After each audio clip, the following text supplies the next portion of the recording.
കാസർഗോഡ് ചെറുവത്തൂരിൽ ദേശീയപാത നിർമ്മാണത്തിനിടെ മണ്ണിടിഞ്ഞ ഇതര സംസ്ഥാന തൊഴിലാളി മരിച്ചു. മണ്ണിനടിയിൽ കുടുങ്ങി രണ്ടുപേരെ രക്ഷപ്പെടുത്തി. ഷഫീഖ് നസറുള്ള വിവരങ്ങളുമായി. ഷഫീഖ്, എന്താണ് സംഭവിച്ചത്? കാഞ്ഞങ്ങാട് ചെറുവത്തൂരിൽ മസ്ലായിലാണ് ദേശീയപാത നിർമ്മാണത്തിനിടെ മണ്ണിടിഞ്ഞ് വീണത്. മണ്ണിടിച്ചിലിനെ തുടർന്ന് ഒരു ഇതര സംസ്ഥാന തൊഴിലാളി മരിച്ചു. 3 പേരാണ് മണ്ണിനടിയിൽ കുടുങ്ങിയിരുന്നത്.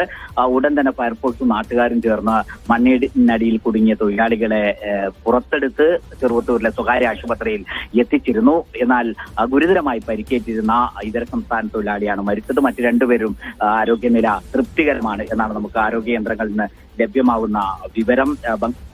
പശ്ചിമ ബംഗാൾ സ്വദേശിയാണ്, കൊൽക്കത്ത സ്വദേശിയാണ് ഈ അപകടത്തിൽപ്പെട്ട 3 പേരും. നിർമ്മാണ കമ്പനി, മേഘ നിർമ്മാണ കമ്പനിയുടെ രീതിയിലാണ് അവിടെ ദേശീയപാത നിർമ്മാണം പുരോഗമിച്ചുകൊണ്ടിരിക്കുന്നത്. സ്ഥിരമായി കുന്നിടിച്ചൽ ഭീഷണി നേരിടുന്ന ഒരു പ്രദേശമാണ് മട്ലായി. കഴിഞ്ഞ വർഷകാലത്തും ധാരാളം സമയങ്ങളിലായി അവിടെ മണ്ണിടിച്ചൽ ഉണ്ടായിരുന്നു. അപകടം സൂചന അവിടെ ഉണ്ടായിരുന്നില്ല.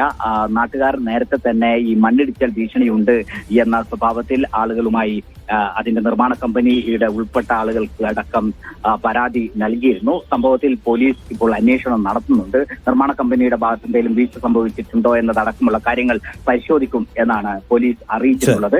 ഇന്ന് രാവിലെ കാസർഗോഡ് വിവരങ്ങൾ നൽകിയത്.